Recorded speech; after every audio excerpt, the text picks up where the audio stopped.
இந்த வாரம் ராவில் ஃபஸ்ட்டு ரா ஆரம்பிச்சோன்னு என்ன நடந்துக்கிட்டீங்கன்னா பேக் ஸ்டேஜில் பிக்கி லிஞ்ச் வராத காமிக்கிறாங்க. அதுக்கப்புறம் நிக்கி பெல்லா இந்த வாரம் ராவுக்கு வரப்போறாங்கன்னு சொல்லியிருந்தாங்க.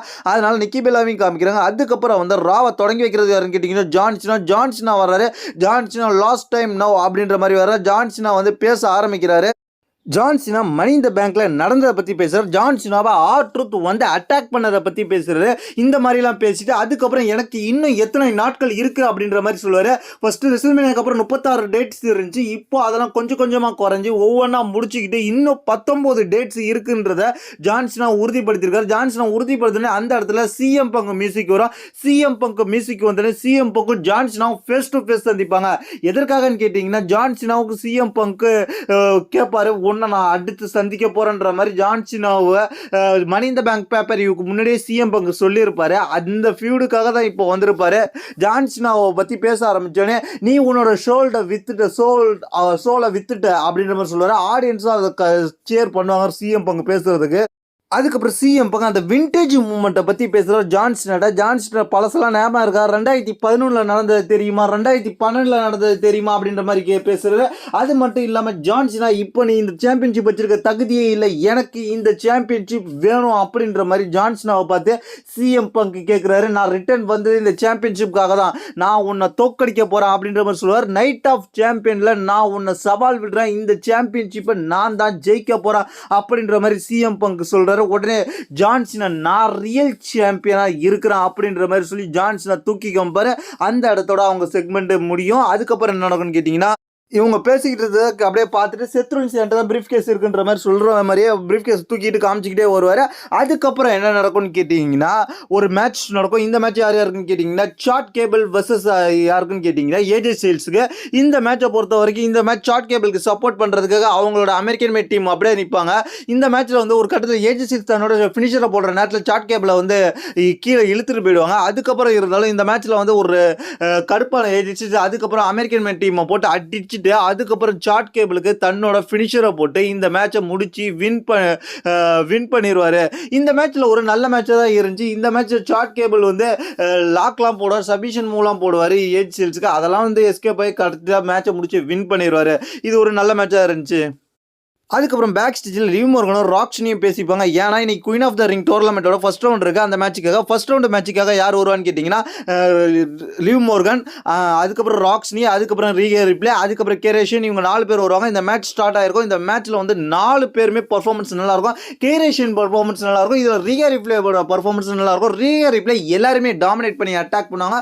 ஒரு கட்டத்தில் இந்த மேட்ச்சில் என்ன நடக்கும்னு கேட்டிங்கன்னா டேக் டீம் மாதிரி விளையாடுவாங்க. யார் யாருன்னு கேட்டிங்கன்னா லிவ் மோர்கனும் அதுக்கப்புறம் வந்து ராக்ஷனி டேக் டீம் மாதிரி விளையாடுவாங்க. ஏன்னா ஜட்ஜ்மெண்ட் டீமில் இருக்கிறதுனால ஒரு கடத்தில் இந்த மேட்ச்சில் வந்து ஜெயிக்க போகிறத தடுக்கிறதுக்குனே, அதாவது லிவ் மோர்கன் ஜெயிக்க வைக்கிறதுக்காகவே பேக் ஸ்டேஜ்லேருந்து அதாவது ரிக்கர் அண்ட்ரேக்கல் வருவாங்க. அவங்களையும் அட்டாக் பண்ணிவிட்டு அதுக்கப்புறம் ரீகர் ரிப்ளே ஜெயிக்க பார்ப்பாங்க. ஆனால் அதெல்லாம் முடியாது.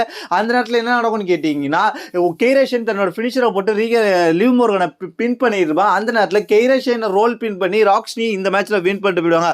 அதுக்கப்புறம் பேக் ஸ்டேஜ்லேருந்து பிக்கி லிஞ்ச் வருவாங்க. பேக் ஸ்டேஜில் பிக்கி லிஞ்ச் வந்தோடனே நிக்கி பெல்லாவோட ப்ரொமோ ஒன்று காமிப்பாங்க. நிக்கி பெல்லா ஆரம்பத்துலேருந்து எப்படி இருந்தாங்கன்ற மாதிரி ப்ரொமோ ஒன்று காமிப்பாங்க. அதுக்கப்புறம் என்ன நடக்கும்னு கேட்டிங்கன்னா நிக்கி பெல்லா வந்து எல்லாரையும் ஹக் பண்ணிவிட்டு அவங்க ரிங்க்கு வரதுக்காக ரெடி ஆகிட்டு இருப்பாங்க. அதுக்கப்புறம் வந்து உமன்ஸ் சாம்பியன்ஷிப் வச்சுருக்கோம் ஐஎஸ்கையும் பார்த்துட்டு வருவாங்க. அதுக்கப்புறம் என்ன நடக்கும்னு கேட்டிங்கன்னா பிக்கி லிஞ்ச் வந்து பேச ஆரம்பிப்பாங்க. பிக்கி லிஞ்ச் வந்து இன்டர்கான்டினல் சாம்பியன்ஷிப்பை நான் வந்து வின் பண்ணியிருக்கிறேன், நான் லயராவை தோக்கடிச்சு வின் பண்ணியிருக்கேன், நான் அதை இங்கே செலிப்ரேஷன் பண்ண வந்திருக்கேன், நான் மணி இந்த பேங்க்ல கிடைச்ச எனக்கு பெரிய வெற்றியை செலிப்ரேஷன் பண்ண வந்திருக்கேன்ற மாதிரி பேசுவாங்க. பேசினோடனே அந்த இடத்துல பார்த்தீங்கன்னா லயரா வருவாங்க. லயரா வந்துக்கிட்டு இருந்த இடத்துல பேக் பின்னாடியே வந்து பெய்லி வந்து ஷாக்கிங்காக ரிட்டர்ன் ஆகி பிக்கி லிஞ்சை போட்டு அடின்னு அடிச்சிருப்பாங்க. லயராவுக்கும் அது என்ன நடக்குன்ற புரியாமல் இருப்பாங்க. அதுக்கப்புறம் என்ன பண்ணுவீங்க, கமெண்ட்ரி டேபிளில் ஒருத்தர் ஏறுவார். ஆடியன்ஸ் சைடில் வந்து கருப்பு கலர் ட்ரெஸ்ஸை போட்டு அதுக்கப்புறம் அந்த மாஸ்கையும் போட்டு கழட்டு வர. அது யாருன்னு கேட்டிங்கன்னா ஆட்ருத்து பேச ஆரம்பிப்பாங்க. நீங்களாம் கேட்டுக்கொண்டதுக்காக தான் நான் திரும்பி வந்தேன், நான் நீங்களாம் வி வாண்ட் ஆட்ருத்து, நீங்கள் அதுக்காக தான் நான் வந்தேன், ஆனால் நான் இப்போ வந்த வந்திருக்கிற ஆட்ரூத் கிடையாது, நான் வேற ஆள் சொல்லிட்டு அதுக்கப்புறம் என்ன பேசுவார்னு கேட்டிங்கன்னா, உங்களுக்காக தான் வந்திருக்கேன் அப்படின்ற மாதிரி சொல்லிட்டு அப்புறம் பாக்கெட்டில் வச்சிருந்த கத்திரிக்கோலை எடுத்து தன்னோட முடியெல்லாம் கட் பண்ணுவார். இந்த மூமெண்ட் ஷாக்கிங்காக இருக்கும். கட் பண்ணிட்டு அவர் என்ன சொல்லுவாங்க கேட்டிங்கன்னா, இனிமேல் நான் ஆட்ரூத் கிடையாது, ரான் கிளிங்ஸ் அப்படின்ற மாதிரி சொல்லுவார். ஆட்ரூத் வந்து இந்த கேரக்டரில் தான் டிஎன்ஏல இருந்தார். அது மட்டும் இல்லாமல் இது ஒரு பயங்கரமான கேரக்டர். இந்த கேரக்டர் பண்ணும்போது தான் டிஎன்ஏல 2 சாம்பியன்ஷிப், பெரிய சாம்பியன்ஷிப் வச்சிருந்தார். இப்போ ஆட்ரூத் ரான் கில்லிங்ஸ்ன்ற பேரில் வந்திருக்காரு. அதனால பர்ஃபார்மன்ஸ் பயங்கரமாக காமிக்க போகிறாங்க ஆட்ரூத்தை. அதுக்காக தான் அந்த முடியை கட் பண்ணி தூக்கிக்கிட்டு அவர் வந்து ஆடியன்ஸ் சைடில் குதிச்சு போயிடுவார். ஆட்ரூத் ஒரு வித்தியாசமான கேரக்டருக்குள்ளே வந்திருக்கிறாருன்றதை இப்போ தெரிஞ்சுக்கிங்க. மீண்டும் பவராக காமிப்பாங்க ஆட்ரூத் இதில் வந்து சாம்பியன்ஷிப் ஜெயிக்க வாய்ப்பு இருக்குது அப்படின்னு இருந்துச்சுங்க. அதுக்கப்புறம் பேக் ஸ்டேஜில் வந்து லிவ் மோர்கனும் ராக்ஸ்னியும் சந்திப்பாங்க. என்ன நடக்குது இங்கேன்ற மாதிரி பார்த்துக்கிட்டு இருப்பாங்க. லிவ் மோர்கன் நான் இந்த மேட்ச் இருக்கு எனக்கு போகணும் அப்படின்ற மாதிரி டாமினிக் மிஸ்டீரியோ நைஸாக நவுந்துக்கிட்டு இருப்பாரு. அந்த இடத்துல இது உன்னுடைய நாள் அப்படின்ற மாதிரி லிவ் மோர்கன் வந்து ராக்ஸ்னியை பார்த்து சொல்லுவாங்க. அதுக்கப்புறம் வந்து பென்டா ஒரு ஃபேட்டல் 4-வே மேட்ச் நடக்கும். இது வந்து கிங் ஆஃப் த ரிங் டோர்னமெண்ட்டுக்கு ஃபர்ஸ்ட் ரவுண்டு குவாலிஃபிகேஷன் மேட்ச். இந்த மேட்ச் யார் யாருன்னு கேட்டிங்கன்னா பென்டா வருவாங்க. அதுக்கப்புறம் பேக் ஸ்டேஜ்லேருந்து பேரன் பேக்கர் வருவாங்க. அதுக்கப்புறம் செமிசைன் வருவாங்க. அதுக்கப்புறம் வந்து டாமினிக் மிஸ்டீரியோ வருவாங்க. டாமினிக் மிஸ்டீரியோ வந்தோடனே பென்டா வந்து அடிச்சிடுவார். டாமினிக் மிஸ்டீரியோ டைவ் மூவ் போட்டு வெளில ரிங்லேயே வச்சு ரிங் சைட்லேயே வச்சு அடிப்பார். அதுக்கப்புறம் இந்த மேட்ச் ஸ்டார்ட் ஆகும். இந்த மேட்ச் வந்து நல்லாவே நடந்துச்சு. இந்த மேட்ச்சில் வந்து 4 பேரோட பர்ஃபார்மன்ஸ் நல்லா இருந்துச்சு.